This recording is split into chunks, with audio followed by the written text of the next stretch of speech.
समावापी दशवापि समो हृदय दशकूप समावापी दशवापि समो हृदय दशहृदय समो पुत्रो दशपुत्र समो ध्रुमा दशपुत्र समो ध्रुमा दशपुत्र समो ध्रुमा। अर्थात 10 कुओं के बराबर एक बावड़ी होती है, 10 बावड़ियों के बराबर एक तालाब, 10 तालाबों के बराबर एक पुत्र है और 10 पुत्रों के बराबर एक वृक्ष होता है।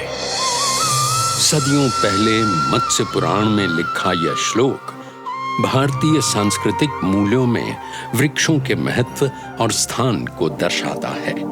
बताता है कि भारतीय संस्कृति में वृक्षों को देवता की तरह पूजनीय माना गया है।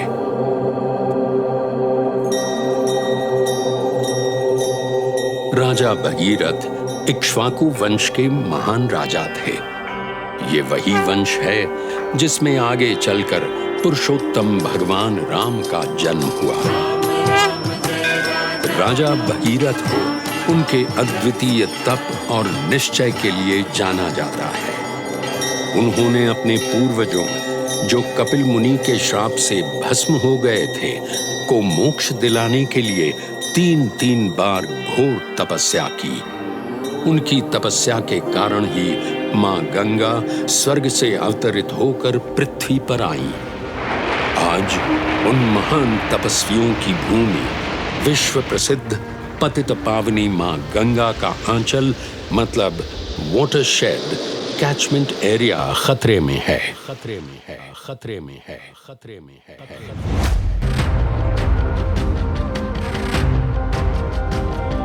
वृक्ष मोन कट रहे चल रही मां भारती धराए दम तोड़ती वसुंधरा चित्कारती।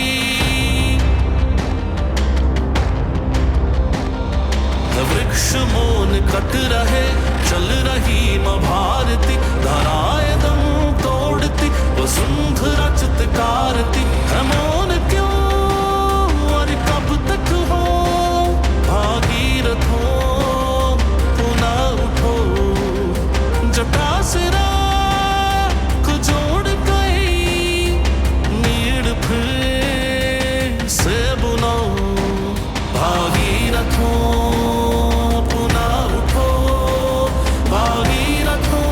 एक महीन सा नाजुक पर मजबूत ताना बाना है प्रकृति का आपस में गुंथा बुना।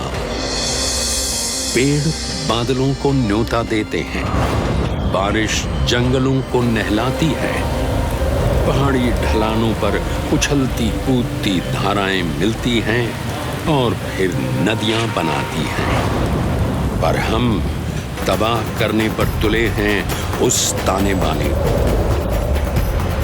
प्रकृति को आज फिर से जरूरत है राजा भगीरथ जैसे अनेक साधकों की। पहाड़ जो नदियों के मायके पैर उठते अब सूखते हाँ उजाड़ वो भारे पंदेरे थी कल जिन्हें हम पूजते थे। पहाड़ जो नदियों के मायके है रूठते अब सूखते है उजाड़ वो धारे पंदेरे थे कल जिन्हें हम पूजते।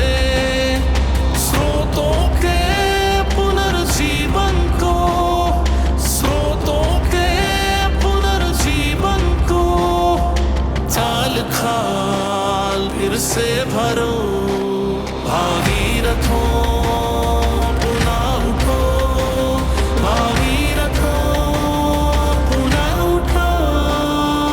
हमें समझना होगा जरूरत और सुविधा के बीच के बारीक से फर्क को।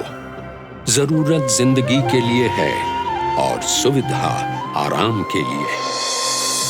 सुविधा के नाम पर कब तक हम इस प्रकृति को तोड़ते, मोड़ते, काटते, जलाते हुए खत्म करते जाएंगे? फर्क बारीक सा है, पर हम सबका भविष्य उसी पर टिका है। अब जुगनू चमकते नहीं, पेड़ भी कट गए जिनमें घोंसले खानी। तितलियों गाई कहो, अब जुगनू चमकते नहीं, पेड़ भी कट गए जिनमें घोंसले खानी। बसंत आए खिलखिला जाए, बसंत आए खिलखिला जाए, कुछ कोशिशें ऐसी करो, भागीरथों पुनः उठो, भागीरथों पुनः उठो। जब जंगल जलते हैं तो हमें बस आग दिखती है, जलते हुए पेड़ दिखते हैं, पर हमें वो बेजुबान मासूम नहीं दिखते जो आग की लपटों से बचने की कोशिश में अपने ही घोंसलों में, मांद में, डाल में, घास में अपनी मां को पुकारते पुकारते दम तोड़ देते हैं। उन्हें बचाने को न कोई आता है, न कोई सोचता है, न कोई बचताता है। यहाँ देखो बस आग लगाई जाती है, और जिंदगियां कई जिंदा जलाई जाती है, जो अपने पहाड़ों में हर बार आग से भस्मासुर सी तबाही मचाई जाती है। झुलसती आग से हम लाखों पौधों को बचा सकते हैं जो आसमान छूने के सपने देख रहे हैं, कोमल पत्तियों को संभाले मानसूनी कोहरे का इंतजार कर रहे हैं, जो डरे डरे से पूछ रहे हैं बड़े वृक्षों से कि आप कैसे बच पाए। लाखों खामोश सी जिंदगियों को हम बचा सकते हैं अपनी सोच, संकल्प और छोटी सी एक कोशिश से। जंगल आग से बचेंगे तो कई मासूम जिंदा रहेंगे। उनकी खुशी, उनकी जिंदगी के लिए भागीरथो पुनः उठो, भागीरथो अब तो उठो। फिर भी मौन क्यों, और कब तक हो मौन क्यों, और कब तक हो। पुनः उठो, भागीरथो, बन के क्षेत्रपाल हो तुम। पुनः उठो, भागीरथो, अब तो उठो।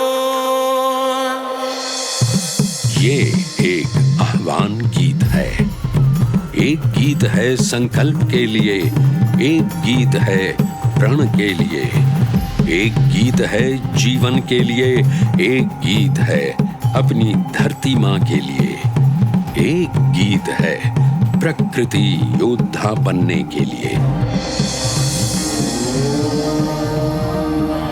माँ वसुंधरा को कई भगीरथों की प्रतीक्षा है।